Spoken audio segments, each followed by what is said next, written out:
Welcome to my podcast, Today's Dream, Tomorrow's Reality. My name is Vicki Poole. I'm a master transformational coach specializing in habit change.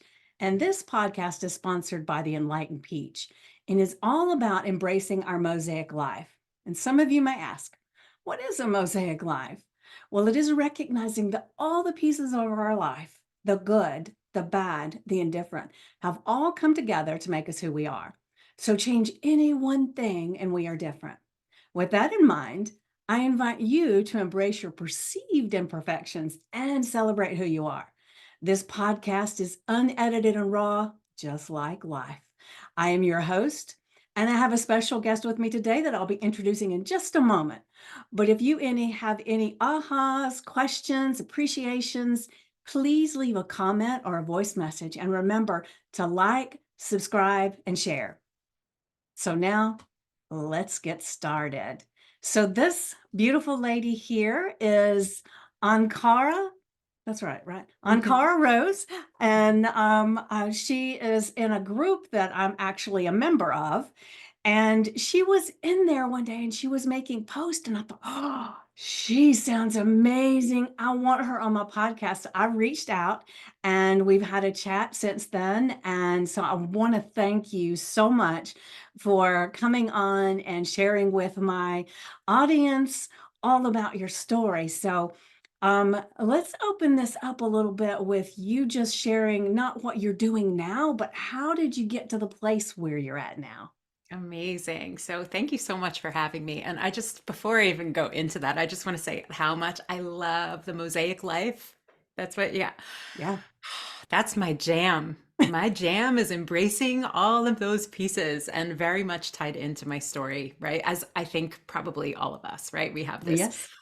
crazy winding road and all of these parts of ourselves that, times we judge, but when we can embrace them, and that's really a big part of the work that I do, when we embrace all these parts, we get to live life holistically as our full selves. So that being said, so how did I get here? Oh my gosh, what a long and winding story. So, I'm born and raised in New Jersey. Don't say Jersey girl. Everyone's ever if that's I'm part from of your Atlanta. I lingo. don't say that Okay, I'm anyway. glad. I hear that all the time. But born and raised in New Jersey. Um, my I kind of have to talk about my family because that's the root, right? Like Hmm. that's our foundation. So my mom was just very unconventional, like not a hippie, like a mainstream hippie, but just like moved to the beat of her own drum. She was a child of Holocaust survivors, and Oh, wow. clearly like a lot of trauma came with that, and their way of just kind of moving through it, they're just a little bit different. And so that was my mom's story. My father was a heroin addict, right? So like right Okay. off the bat, times he was clean, times he was not. And this is the life that I was born into. I also have an older sister. And so, because of all of the turmoil in my family from the very beginning, my mother, who had this like very, I love my mom. She lives in my town. She's like my best friend, right? So, and I really appreciate the way that she raised me, because she always had this belief that her purpose as a mom was just to raise us to be fulfilled and happy, not to Nice. check off any boxes for Yeah. herself, right? Like none of that. It was never about her. And so as we were going through this drama and this trauma in our family, I mean, literally from the time I was 3, I was in therapy. I was in therapy. And, Wow. like it was how, like, so from the very, Do very you feel beginning like of my that's life. more from, I don't mean to interrupt, but Yeah, I'll no, probably do interrupt. it a bunch of times, I will be honest. Me too. So that's fine. Just like we were sitting at the table, right? Um, Exactly. but do you think that's more from the fact that your father was a heroin addict? Does that because that I cannot, I don't have any experience with. I do have some experience with someone else who was a heroin addict that, Hmm. had an effect on my life, but Hmm. definitely not a parent. Hmm. And from what I know of that, it can be pretty drastic from, almost like someone who is bipolar, where it's like everything's great or it's not, Yeah. Yeah. Did you find that to be the Yeah, well, truth? my experience, first of all, like that absolutely shaped my whole life because my father and I, like, I just loved him, right? As we do. And when he was clean, he was just wonderful. He was like a naturalist and like interested in science and technology way back before technology was, I mean, it was a thing, but not like Yeah, now, yeah. I'm in my 40s. So, um, but so my primary experience of my father was he was there and he was here with me and then he was gone. So it was again and again. That's my whole beginning So of my that was life probably a was lot of abandonment issue. so much abandonment, Yeah. so much like the joy of having and the heartbreak of losing.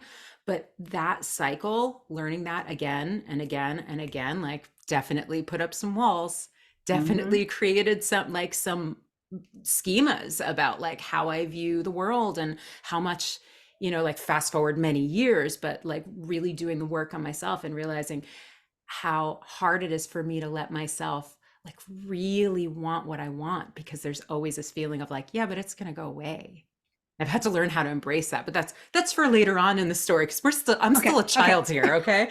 So all of that, like my mom she was wise, right? And so she was just like from the very little she knew about dealing with addiction, because that was not part of her world, she realized that like I needed a place where I could stay in touch with myself through all of this. And so I was. My dad was like kind of gone for good by the time I was 9, just Mhm. gone.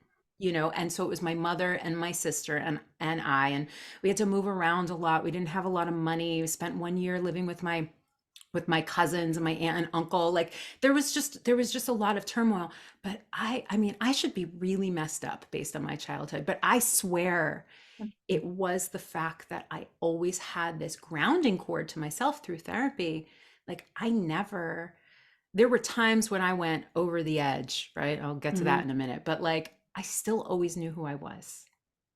Yeah, and You know? part when you're saying that, part of it makes me think that so much of that, not only the therapy, but due to the mom that knew that you needed to be that way. And so just her knowing that probably helped to ground you in some ways because you could have gotten a mom that just kind of ignored the whole thing and let you just be, so bless you for having that mom and, I having know. that incarnation, I know. as your choice, right? I really do feel lucky, right? And it's not Yeah. that mama's perfect because nobody's perfect, but like we do have, like, yeah, I just call it like this big picture wisdom that she had. And she just knew.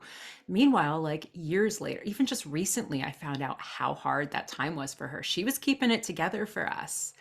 And, in those moments also, like I'm sure that intuitively I felt that it was hard for her. My role in the family was also to kind of keep it all together. Like, don't let anybody know that things are not okay because mom can only handle so much and my sister can Right. only handle so much. So that was very much my What role in age the difference family. were you and your sister? My sister's about 5.5 years older. Okay, so she's So a good she bit was older then. like, and here's the thing about being in therapy though, and this is like a little bit, we're going real raw here. I Uh, hope that's okay, that's right? Like good with me.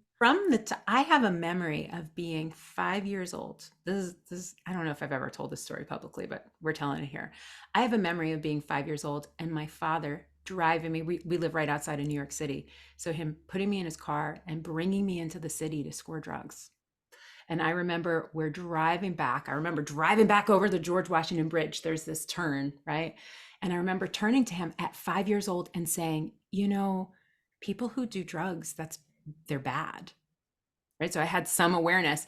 And I Mhm. remember him saying to me, well, like just very honestly, like, well, I do drugs.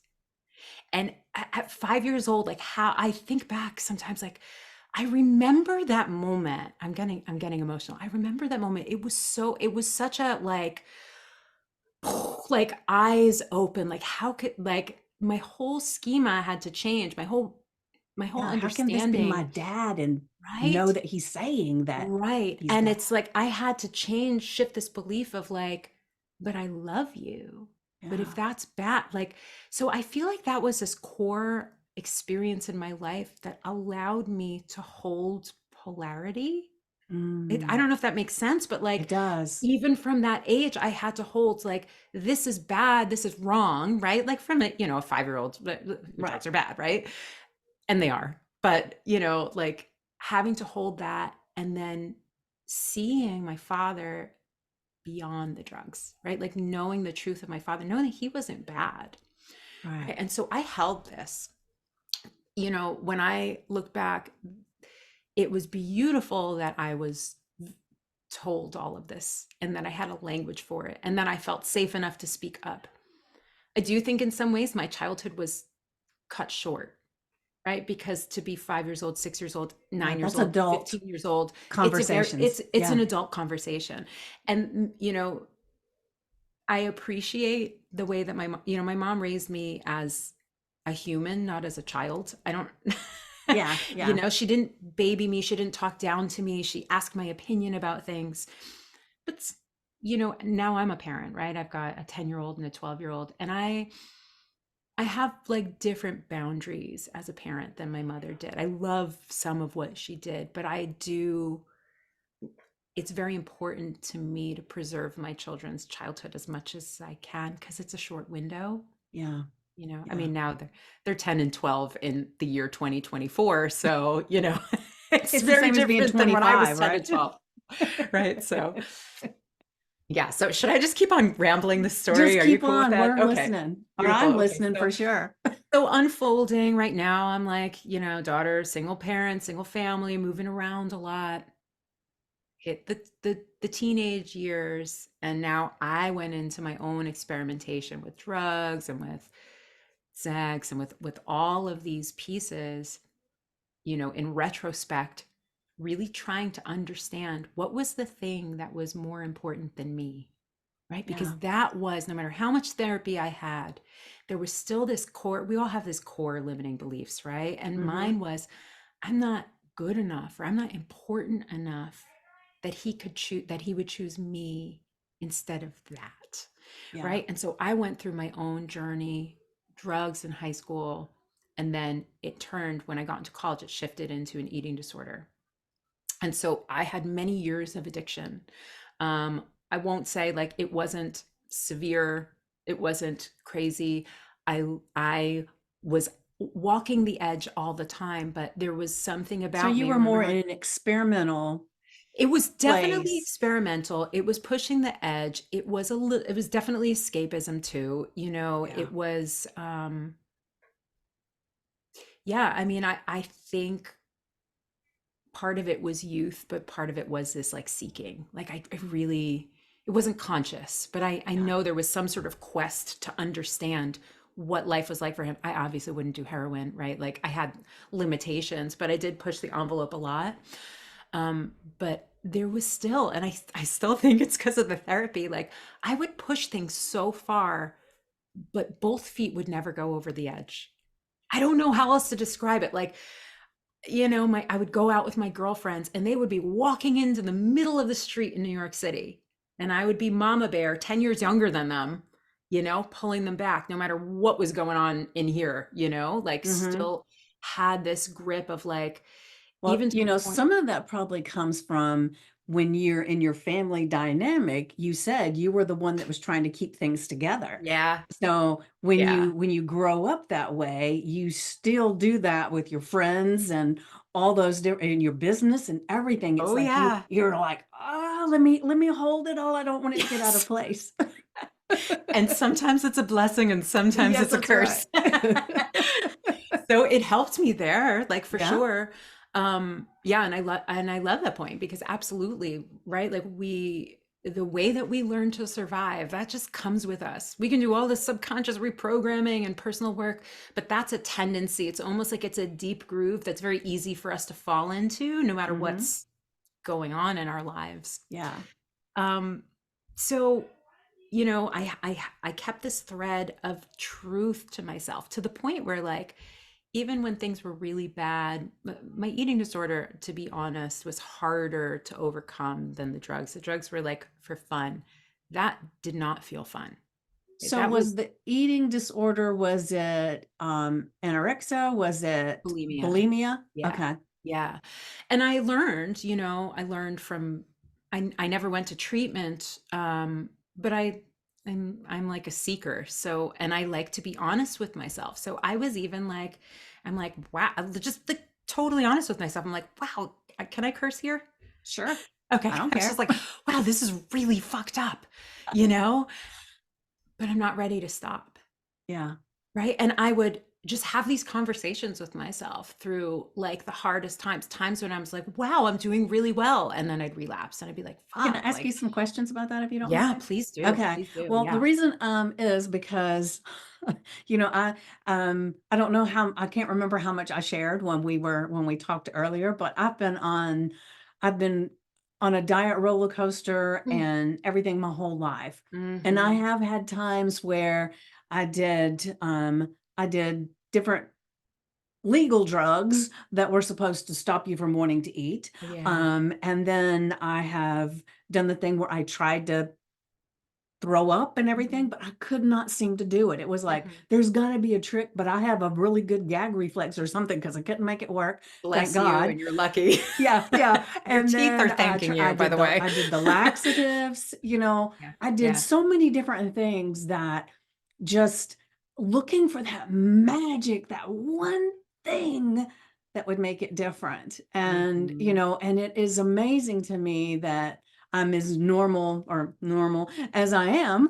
And, but I did struggle with that my whole life to going from, I would get thin and then I've got pictures, I got really big and then I would get thin and really big. And that's how I Mhm. got into health coaching and life coaching was because I was Mhm. so tired of doing this shit over and over again. I said, I have either got to make peace with being really fat and just be okay with that, or I've Mhm. got to do something different without the diet. And that's how I got started in this whole arena that I'm in now with the hypnosis and, Mhm. and all that stuff because it was soul wrenching, to be in that place all the time. So I'm just curious,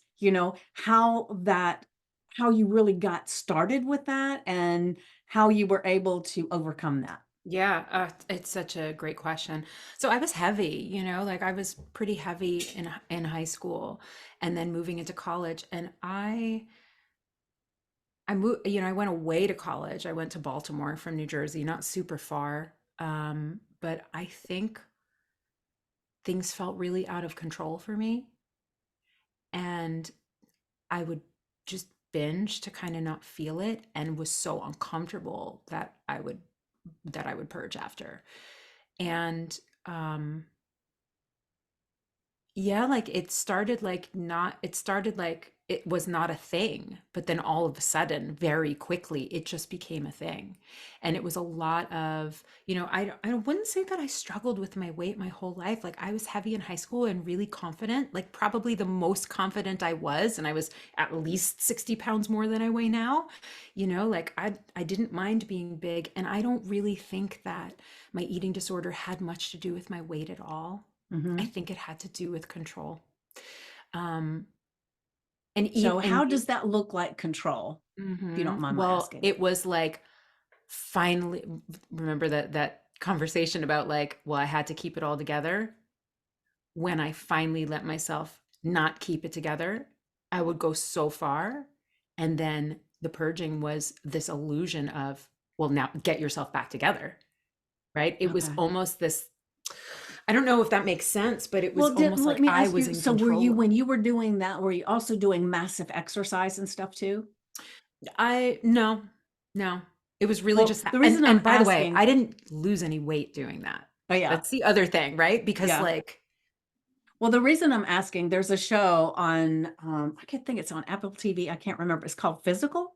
mm, Have you seen that? yes, I did see Okay, physical. and you It remember was a little triggery for me, to be yeah, I honest. bet, Yes. because, it was amazing to me, the voice in her head, Oh yeah. as she's going through that. So anybody that has been curious about how somebody can get in that space and really be so attached to it, watch this show because, I mean, Whew. it was Yes. like, holy shit, and Yeah. but I remember, like, for me, it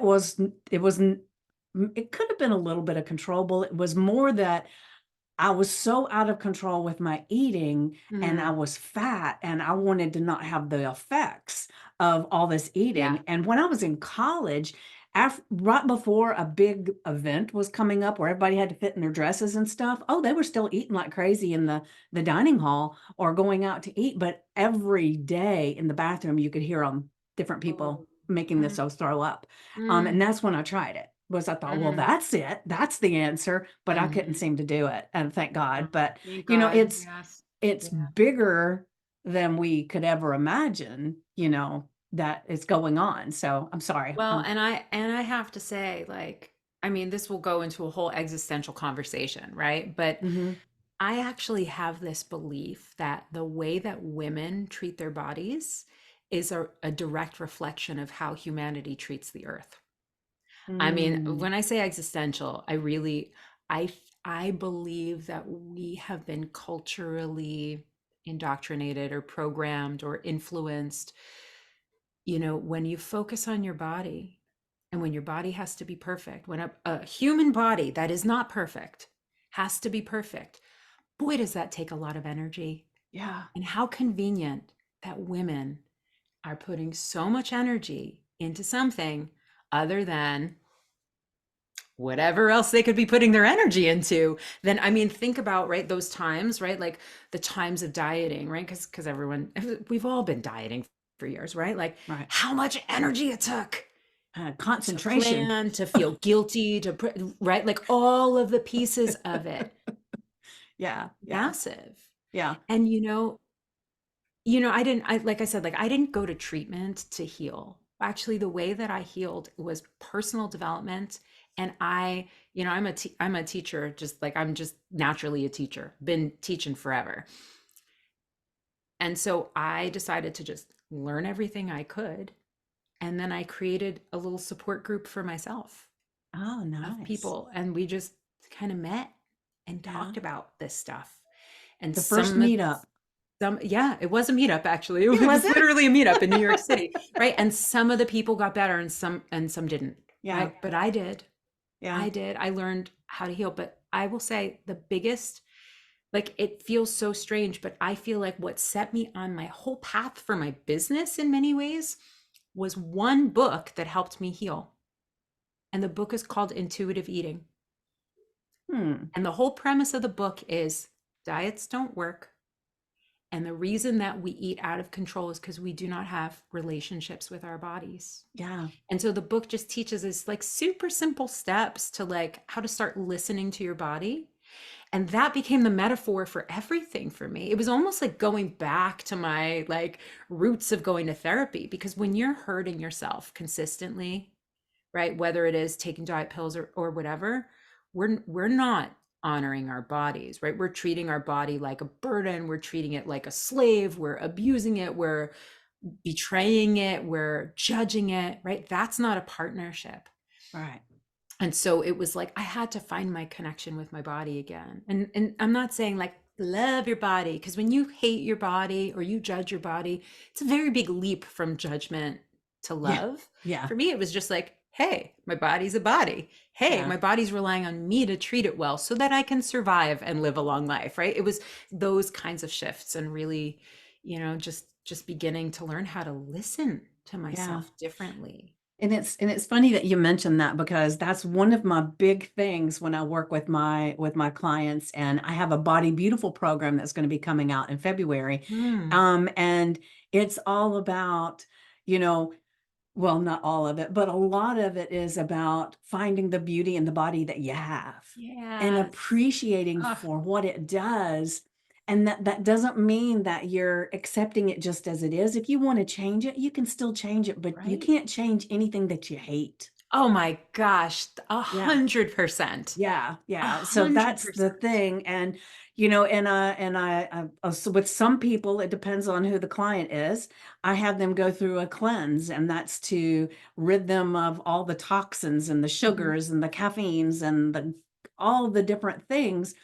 because you can't listen to a body that's addicted to things You because can't. it's speaking a different language. It's speaking the language of dopamine, right? Yes, Like yes. that's it. And so, like recently I had a client that she did the cleanse and she when she started adding foods back in, she added in her first one was going to be gluten because she loved bread. Mhm. So she had one piece of bread and got so sick, like she had the flu. Wow.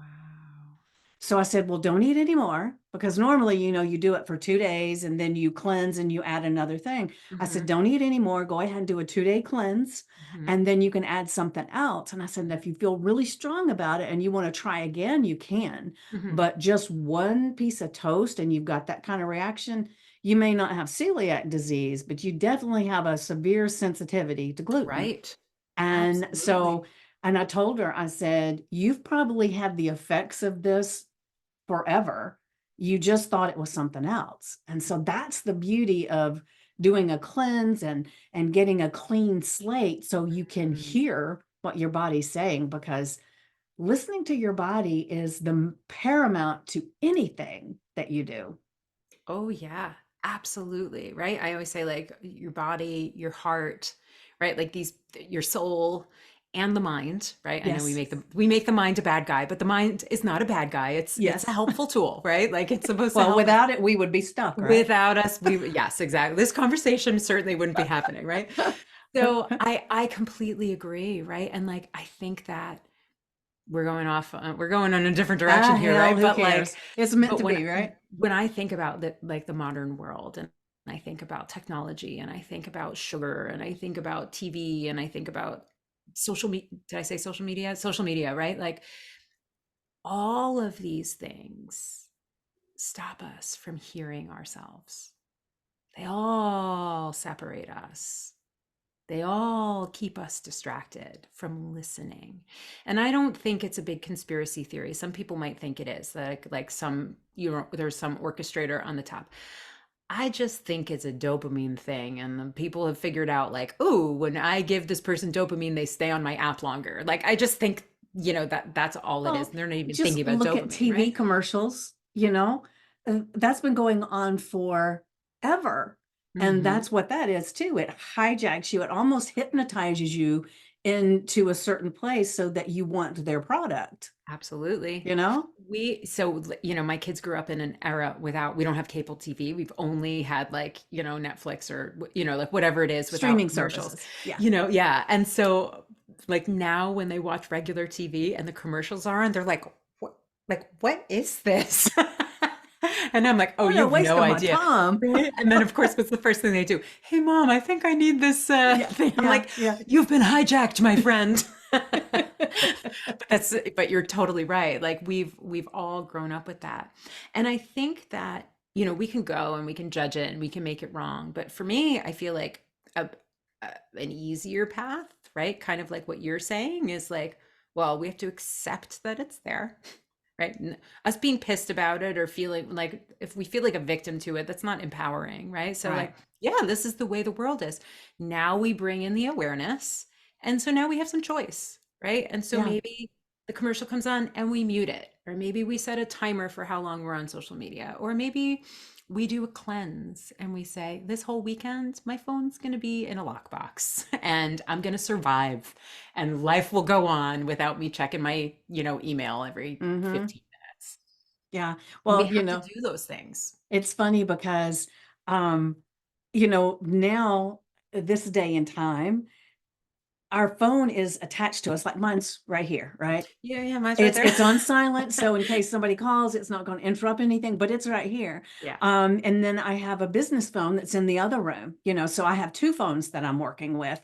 And the interesting thing is that one day I set my phones down next to my purse and I was leaving and I was going somewhere and I was in a car with someone else. Mhm. And just a little ways down the road, I went to get my phone and it wasn't there.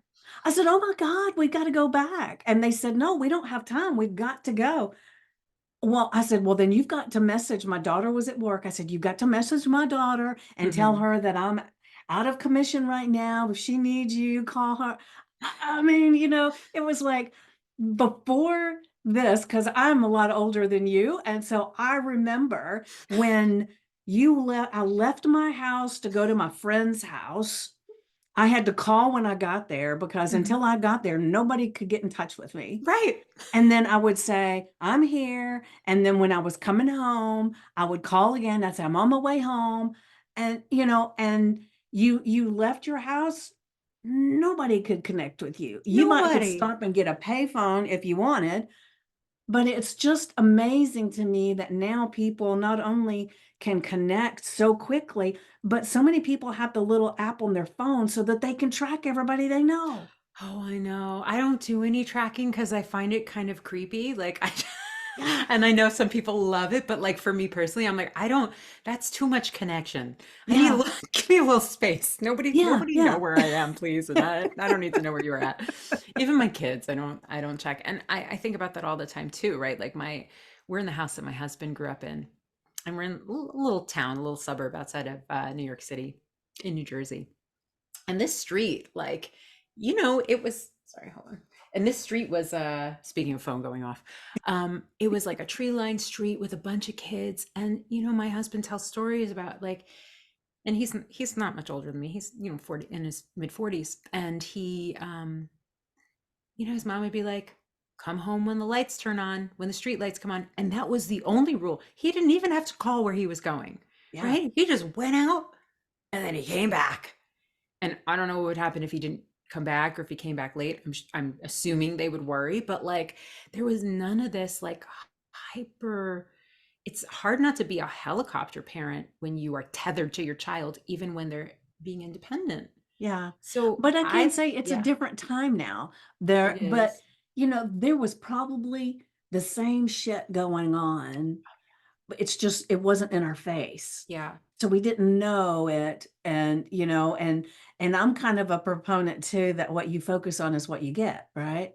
So I think sometimes the fact that we can be so hyper focused on everything that can go wrong, that Mm-hmm. sometimes just kind of brings that into our field of vision. And so maybe, like I said, maybe it was happening then, but because it wasn't right here where you focused on it all the time, we didn't experience it in the same Yeah. way. I Yeah, could be absolutely. wrong. That's just my opinion. I mean, I think that I read an article that said that like there was way more crime there. Like it was Oh, more dangerous for kids and we had no idea, right? We just did our thing. yeah, And like most of us survived, I'm guessing, like at least in this part of the world, and yeah. yeah, but I completely agree, right? Like if you're focused on all the fears, then even when things go right, you're gonna feel like you're not safe. Yeah. And if you're focused on the joy, then even when things go wrong, you're going to find the moments of beauty and the moments of joy. And we have The to learning build that experience. muscle of our attention and what we Yeah. focus on, right? Like that's Yeah. huge. Yeah. All That's right. I huge. know I got us way off where we were going because get back I to your love it. story. I love it. Where was I? Um, you were I think I was finishing up a sobering little up bit and with the cleaning up. bulimia thing. Yes. Yeah. Yeah. Yeah. How you got rid of it. Yeah. So I found this book, and like right around when I started to apply this intuitive eating to my life, I was maybe out of college in my last year. I didn't last long in Maryland because of the addiction, because of that. I was about a year and a half there, and then it just I just wanted to come home. So I transferred to a local college and came back to live with my mom, which was much better for me. Um, and I think that I don't even, it's a little foggy to be honest, but like I got out of college and I got like, I got a job teaching at a learning center and was kind of doing my thing. Um, and I was really interested in like, industrial organizational psychology for some reason that was like super I don't even know interesting what to that me in is, but college. go ahead. It's basically like consulting in business, like how Okay. can you keep people motivated and healthy in business. I don't know why that was interesting to me, but I was just like, I'm gonna go get a job in HR. So I found a temp agency and got like a little job in HR in this company, and I was so miserable.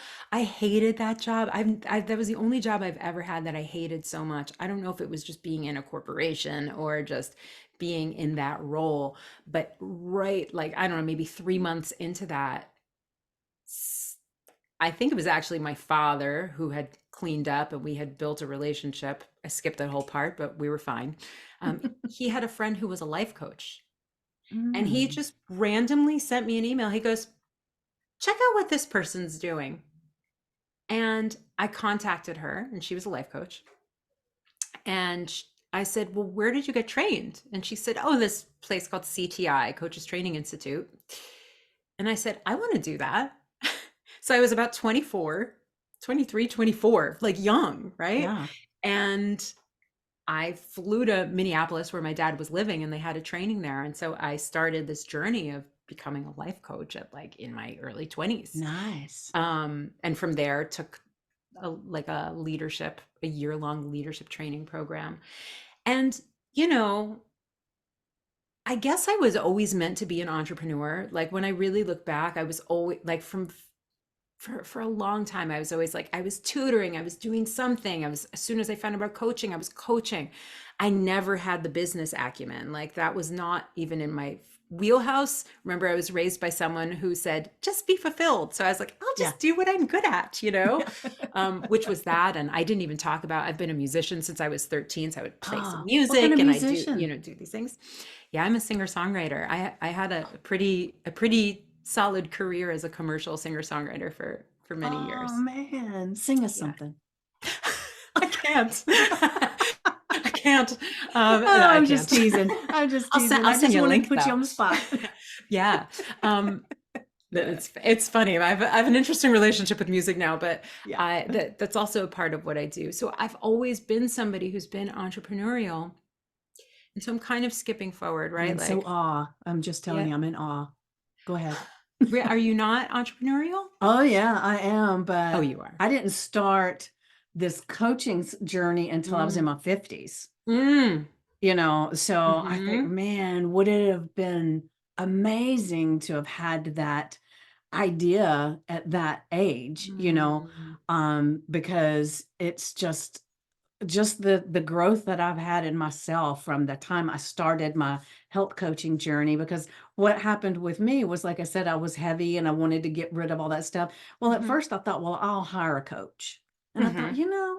I think I would be more accountable if I became a coach. Yes. If I pay all this money for school, Yes. then I will do what it says to do. And even if I don't teach anybody else and it helps me, then it'll be money well spent. Well, I did health coaching, life coaching. I did a mastery program with them that was a year long. And then I got into hypnosis. And, so it's just been, it's like one, it's like it just starts everything just turning to where, oh, now this looks delicious and this looks delicious. And so Mm. it's been a journey from then. But my family was all entrepreneurs. So my family was hairstylists. They had their own salon. And, Mhm. so that part of my life was there most of my life, but Mm. not the self-development Yeah. coaching kind of thing. Now they did business development kind of stuff Mm. for their Mhm. business, but I don't remember there being like life coaching kind of stuff, so Yeah. it was like the things that they did was like, how to win friends and influence people and Yes. those kinds of things. Yeah. So it was It's different. Yeah, it's so interesting. I feel like, we're in this really unique era where we understand that the development of self as an entrepreneur is essential, Yeah, right? Like yeah, we hit these blocks in our business that aren't about business. I mean, we hit business blocks too, but there's so many blocks that are mindset. You do hypnosis, right? Like the yeah, power of mindset, the power of our limiting beliefs can literally, when we can unlock that, we can reach such higher levels in our business.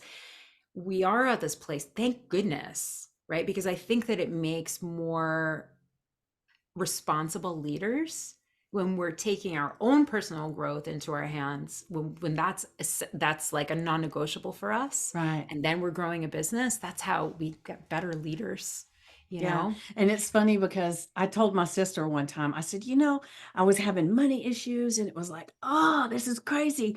I said, but when I had this payment that was what I thought was huge, and now a little bit later, the payment I've got is triple it, and I'm still in the same place. It's like I Mm. struggled with the little one, and now I struggled with the bigger one. And it's like the common denominator, Yeah, right here, you it's know? so So true. it's not how much money I was Yeah, making, yeah, it's how I thought about the money I was yeah, making. And yeah. so, I wish that um, this was something that they taught in schools, because Mm, if people could have a different mindset, and I will share really quick, I shared on my Facebook just a little bit before we got on here because I was perusing different things, mhm. and I had just discovered, and you may already know this, that the game Monopoly. Do you know much about it? I mean, I've played it, but Okay. yeah. Well, it was originally invented by a woman, and it was called, oh, hell, I forgot what it's called. But Mhm. anyway, it was, the whole purpose of it was that people were, in the game, that people helped each other, people did things to work together in all these processes and stuff. And then she had like two sets of rules. So one of them was this game, and then the other set of rules was where there was a one person that created everything to the other people's detriment. So they were trying to keep the monopoly for themselves. And there was a gentleman that got to view her game, and he took that game and developed it with Parker Brothers or whoever it is that did it. Mhm. And Mhm. so then they manipulated her and took her rights away. So, I mean, it's a huge story, but it's like the whole game in the beginning was so that everybody learned and everybody prospered. Mm. And because one of the things you had to do was you got credits for how much time you worked on helping Mother Nature.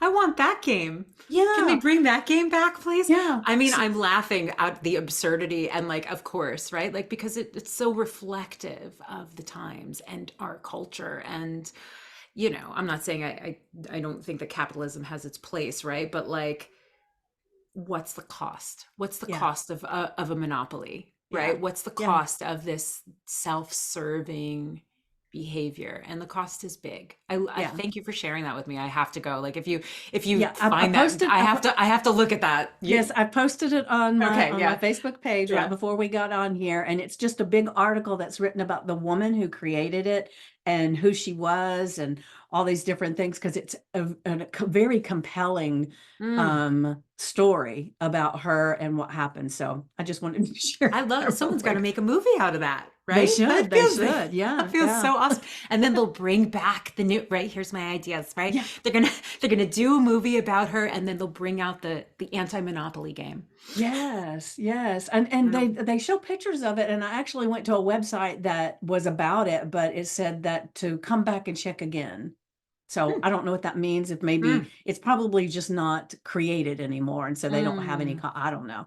But anyway, Mm. I just wanted to share that real quick. I love this story. Now my wheels are like doo, doo, doo, doo. I know, Not that I I'm know, I not that I'm know. going to be the one to do it, but somebody please go take this idea and Yes, go do that. we've put it out Yes. in the ethers, so somebody's going to grab that Receive. and go with it.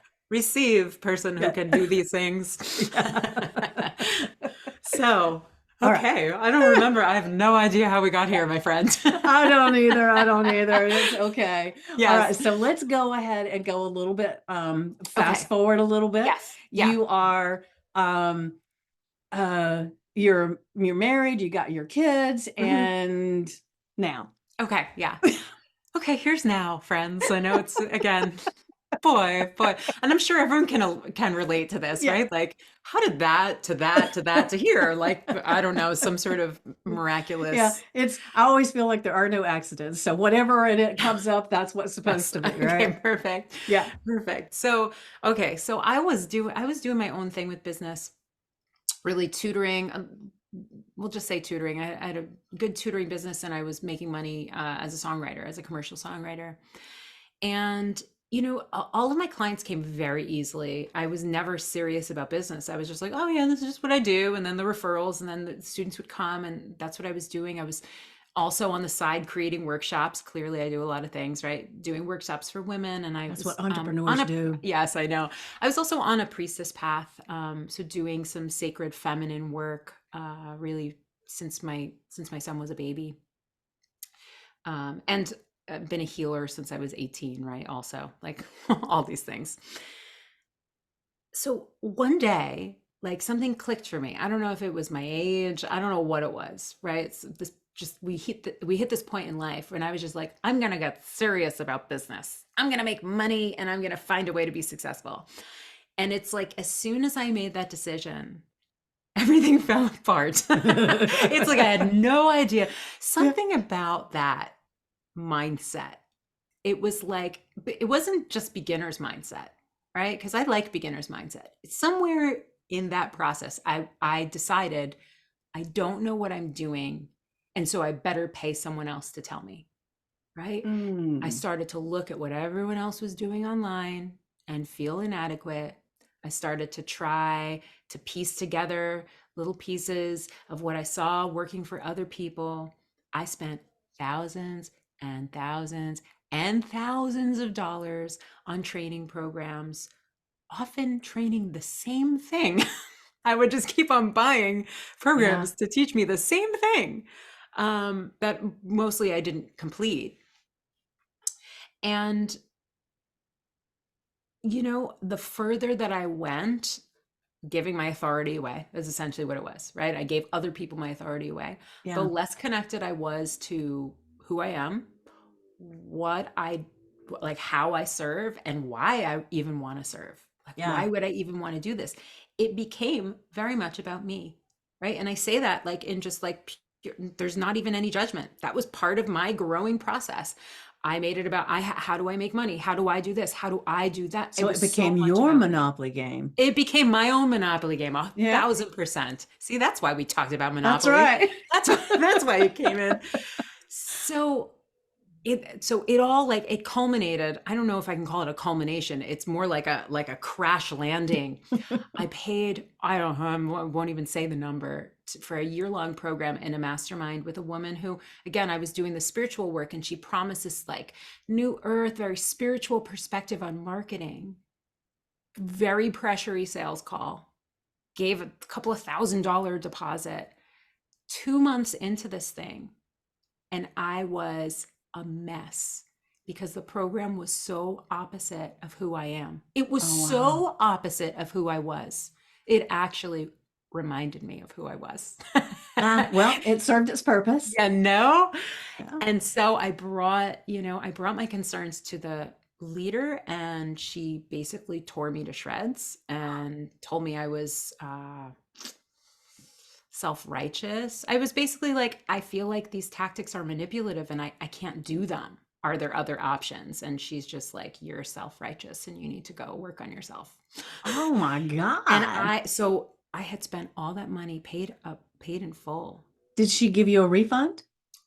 Well, I had to fight, and I got not even a third of it back. Wow. But I basically just stopped showing up. I hit this point where I was just like, I was so sick from going on the calls. Like, it was making me physically ill. I'm like, I have to walk away from this money. And it was the rest of the money that I had. Like, it was kind of like one of those, like, don't worry, you'll get your money back tenfold. It was Yeah. one of Yeah. those. I love You know those. them. Yeah. You know Yeah. them, Yeah. right? Yeah. We all know them. Fell for those before too. Right. So long story, still long, but maybe a little shorter. At my bottom, somebody, like, I had heard of human design and I had looked at my human design, but never really got into it. And somebody said, I don't even know how, is one of these like little divine things that come in. Someone said, go, like, you should get a human design reading. And I'm like, I guess I'll get a human, like, I don't know who I am. Maybe this will tell me who I am. And I went for this human design reading, and it woke me back up Nice. to who I am in a really, really deep way. And that was the moment when all of a sudden the pain that I went through and that struggle that I went through, going through that whole ordeal with this woman in the program, I saw that it was all leading me up to that moment. Just like you said, there are no mistakes, right? And I knew, like in my mind, I'm like, okay, I know this is happening for me, but when you're going through the shit, it does not feel like it's happening Mm-mm. for you. Doesn't It's feel just good. like it's like placating the It pain, takes a right? minute. Like, yeah, yeah, exactly. Sometimes a It's long minute. you need the perspective of Yeah. being out of it to really be able to look back and see just how much it helped you. So from there, human design, I don't know if you're familiar. I think Hmm. we talked about it. You're familiar with it. Lots of Yeah. people are now. There's a sister system called the Gene Keys, and I really got into that. It's basically it's brilliant, and that became my passion. And I started to use human design, mostly Gene Keys, and through my own healing and building myself back up and coming back into my center, and then like channeling my entrepreneurship and my offers through these really aligned channels of like, this is who I am, this is how I want to serve. Then I started to share it with entrepreneurs, and I started to do readings, right? This is over a few years. Hmm. And so it just became this thing where like my passion became like, I want to teach you how to build your business, but but what I really want to do is I want to teach you how to build your business your way, Yeah. To be because that's what you, I never your had. business. That's what I needed so Yeah. badly then. Yeah. And that was the thing that I had to learn the hard way. Now in human design, my profile is a 3-6, and every profile, it's like these two numbers that you can look up your profile, and maybe I'm a we'll drop a link. 1-3. You're a 1-3. So you have the line 3 too. So anytime you got a line 3, you'll see the decimal points are threes in your human design. That means you're supposed to get it wrong and refine it, right? Yeah. We it's trial and error, and it's make a big mess and then figure out what works. Why? Not just for you, but you take that wisdom that you And gain and you teach. share it with other people, right? And Yeah. so like look Yeah. at you with your story, with how you like overcame. Like I just love, like, so classically 1-3 that you were like, I'm just going to learn it for myself. And then like I love that, right? Because ones love to just learn information, and 3, you got to test it out, and then you got to share it and serve with it. It's Yeah. really, really beautiful. And I'm a 3-6, and a 6 line basically acts like a 3 for like the first half of their lives. So it's like lots of mess and lots of trial and error. So I'm gonna take a breath, because I know we're like kind of moving towards the end of this, but We're good. yeah, We're okay, yeah. good. Yeah, So we don't. I mean, I have a paid Zoom, so we could talk forever. okay. We could split it into Perfect. two. It doesn't matter. Perfect. Whatever. I Okay. want you to get your story out. But let me Yeah, ask yeah. you one So thing. so essentially, like, this work, I, I'm a refiner. That's what I do, right? I Hmm. said I try things out and I test them.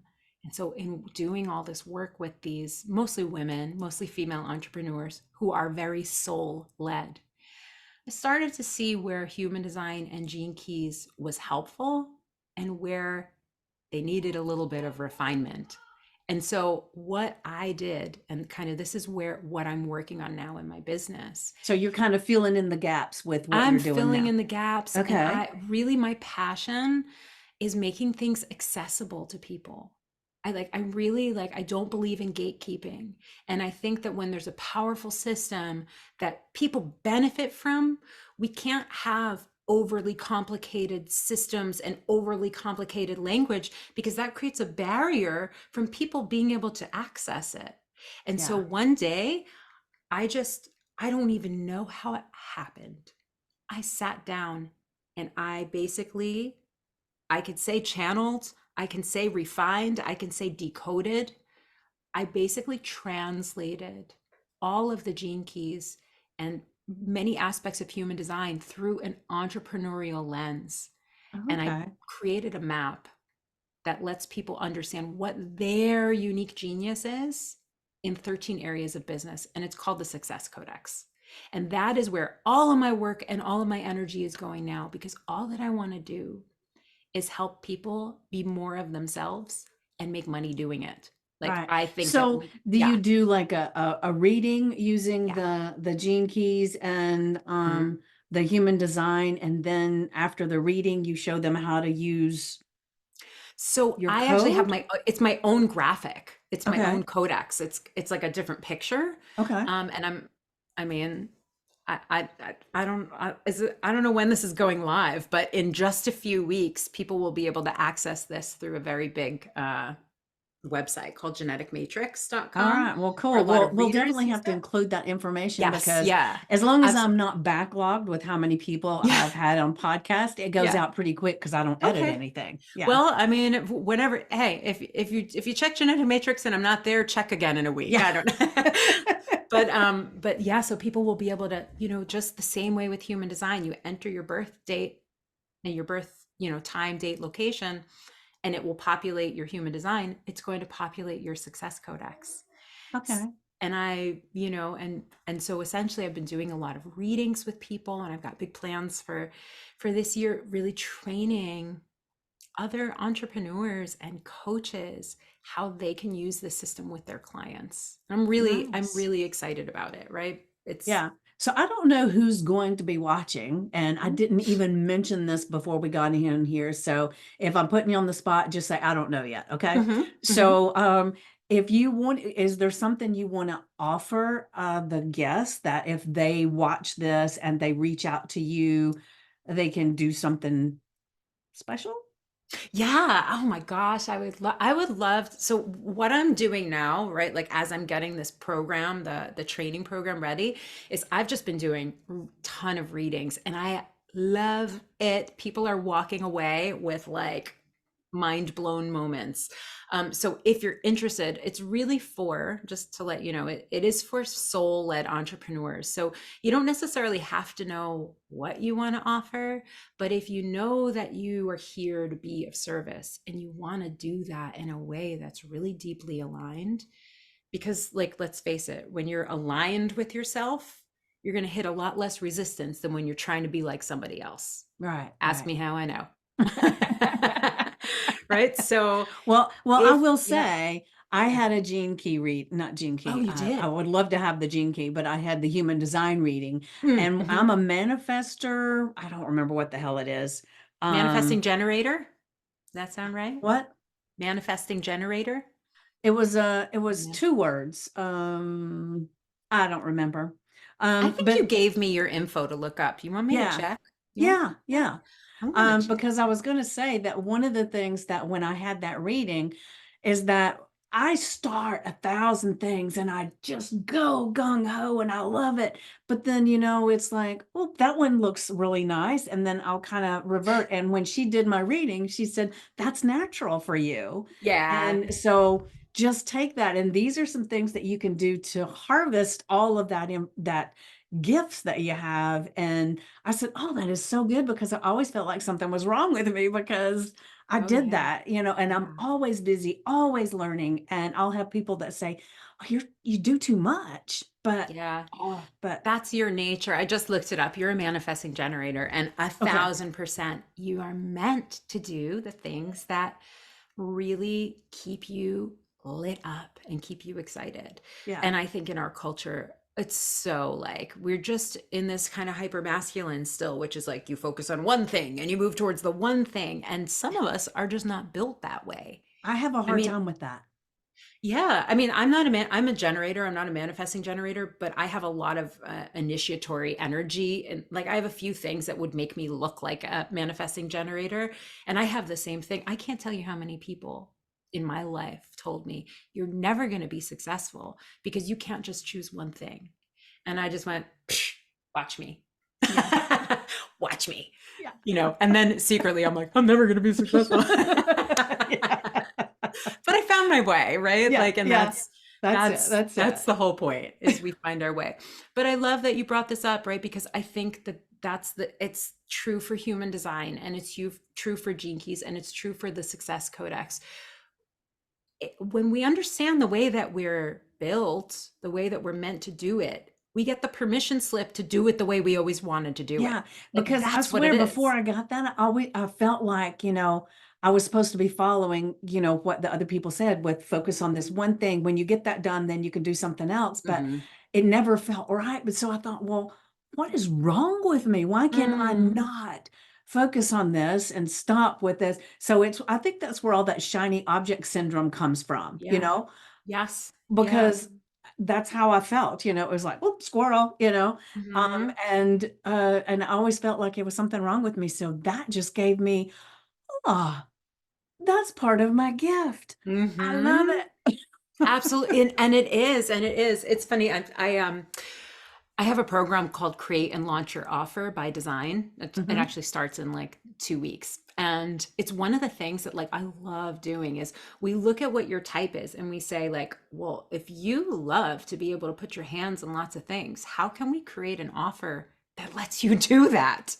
Right? It's so, and I love kind of brainstorming these pieces of like, there's an infinite number of things, ways that we can structure our offers, and an infinite number of things that we can offer. So we might as well choose one that works really, really well for us, that leaves us feeling satisfied and fulfilled, and like we get to use these natural gifts like to their extent. We really get Mhm. to honor them.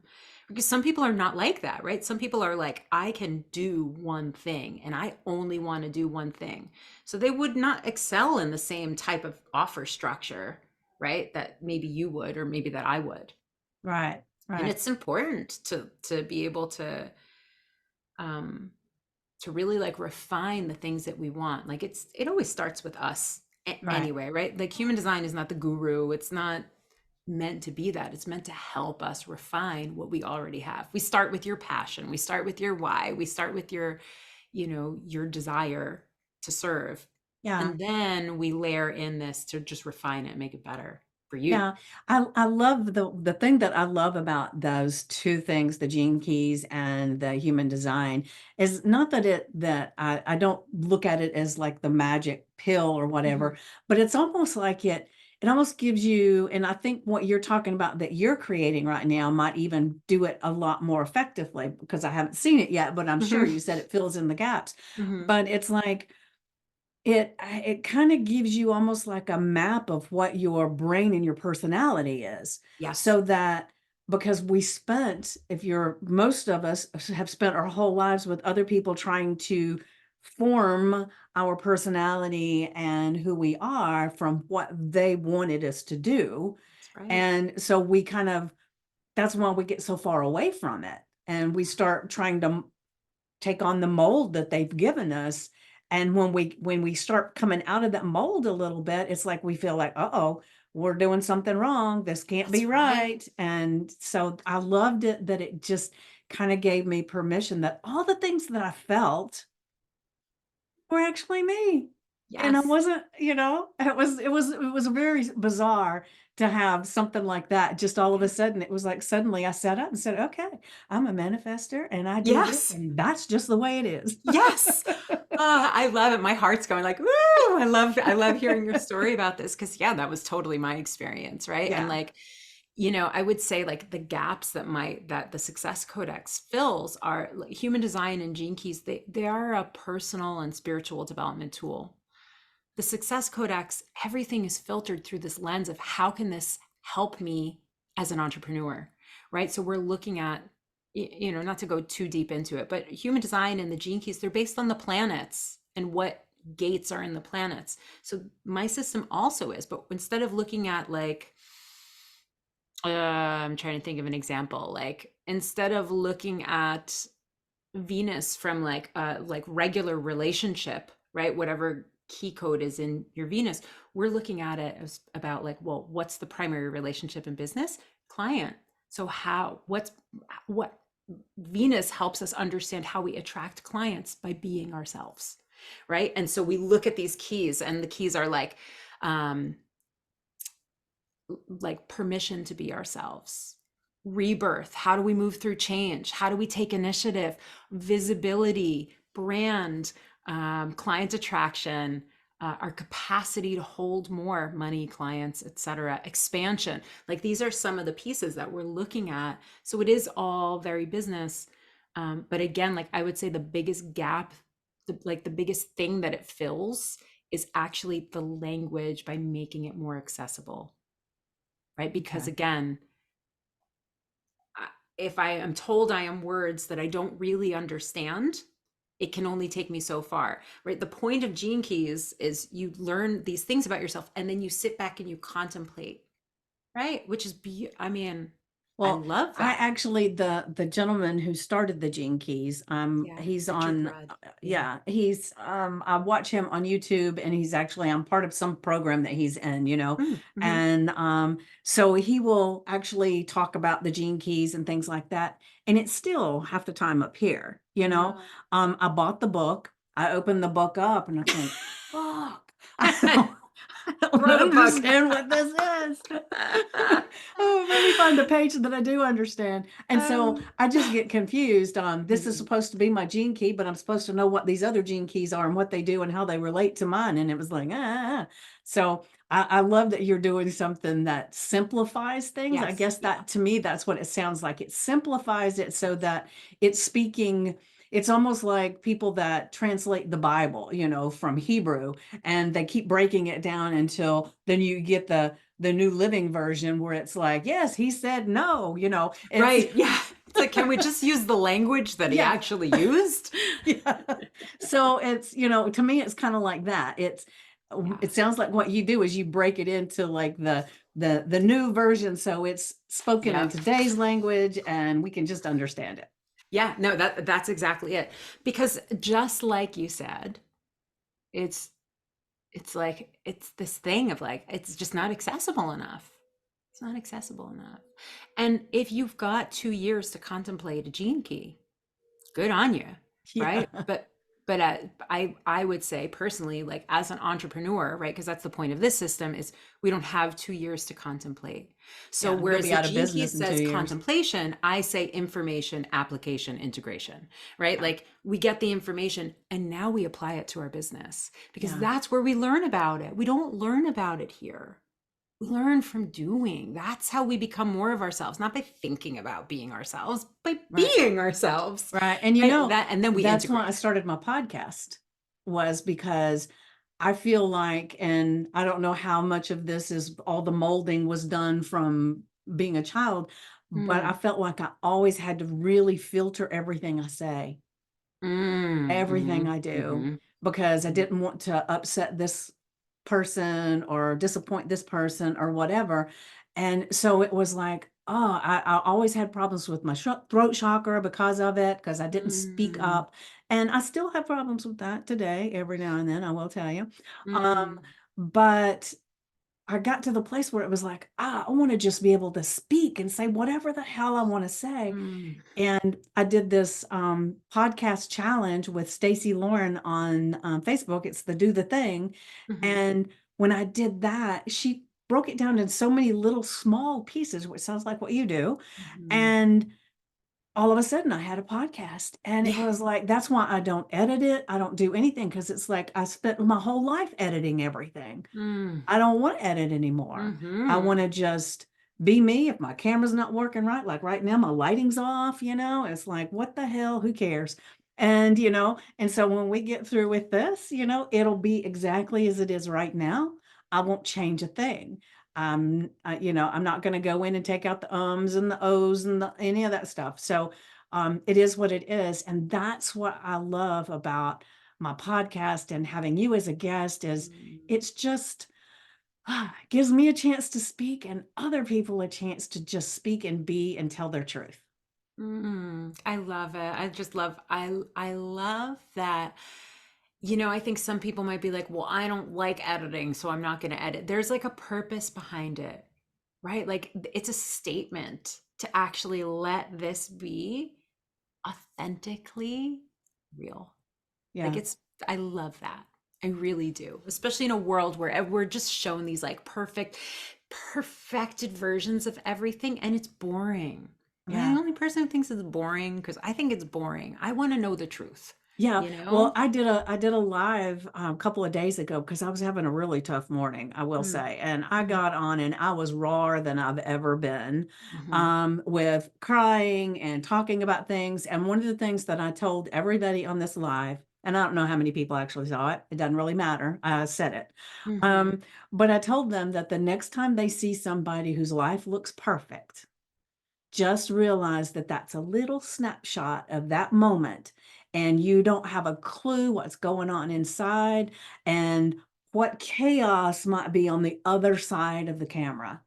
That's And right. so, for one thing, to not judge yourself against somebody else's perceived perfection, and not to chastise yourself for not being where they are, but to also everybody that you see, send them love and grace, because they're hiding what's going on because they don't feel capable of letting it out, and they need more love and grace than you're aware of. Mm, I love that. And it's so true, right? Like we have these moments, and really, what does the perfection do for most of us? It either, I mean, for some people it inspires, but I think for most of us it's just, it triggers that like compare and despair, Yeah. right? That like just Yeah. looking at it and feeling like we can't measure up, but it's Yeah, see, true. that's what some of that does to me. It's like, there is no way I can even compare to that, you know?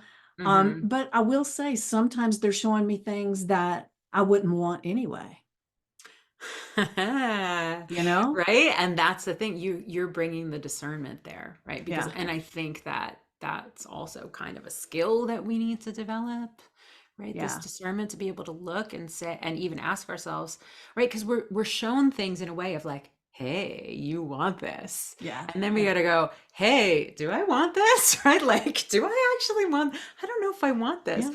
That was big for me. Like I, for this year and for the Success Codex, I'm really taking a different approach with social media because I've been running the running the Instagram thing. I'm tired of it. I don't really want it. Yeah. It'll be a part of it, but it's not going to be the bulk of what I'm doing. For that reason, my whole feed is filled with business coaches, and if I'm told what I'm doing wrong one more time, I'm gonna like that's. Oh, here's the one mistake you're making. I'm like, oh Yeah. my I god, what is know. it I know. now? I get those ads all the time. Right? Here's the Yeah. 3 things that you can do to Yes. have 1,000,000 followers. I'm Okay. like, stop. And then I And what do click it. I I'm want like, why 1,000,000 am I followers reading for? this? Yeah, it is definitely very interesting. Yeah. But go ahead and share with everybody what that website is, and Yes. when it will be available, and Yes. then other ways that they can connect with you. And just to let everybody know that she's going to give me a list of ways to connect with her, and I Mhm. will have that in the comments, in the description, so that you can access her in all of the capacities that she has. Yay. Yeah. So, I mean, the easiest way to get in contact with me is through Facebook or Instagram, and it's just my name. I know the spelling might be a little bit weird, so I'll just spell it out: Ankhara Rose, Rose. So Ankhara Rose, and it's at Ankhara Rose on Facebook and at Ankhara Rose on Instagram. I do have a website, thesuccesscodex.com, and it's almost ready. It might be ready by the time this is live. You can go and click it and see if you can find it when whoever you are as you're listening, and if you want, and all of the info about what I'm offering will be there. But I really would like to just offer like a special rate if you're interested in a Success Codex reading with me. I want to give like a special rate for just your listeners, Okay. so I'll send a link for that as well. All right. Wonderful. So, I so appreciate you being here and being patient with me, directing us in a million different places. I loved it. I loved it. Give me more. It was so much fun. Thank you so much for this invitation. I feel like it just like made my week, and it was so like you're just so real, and so like I love the questions that you ask, and you're so present, and you so much joy, and I just know that Oh, everybody who listens to this just like they're just eating up your joy. That's ah, just thank yeah. you. That is so sweet. I appreciate you and you taking the time to be on here and to make an offer to everybody. I so appreciate that. So, Mm. um, I would like to ask everybody, or to say to everybody before we go, my last thoughts are: the best way to predict the future is create it. So think about what you're creating. Absolutely. Mwah.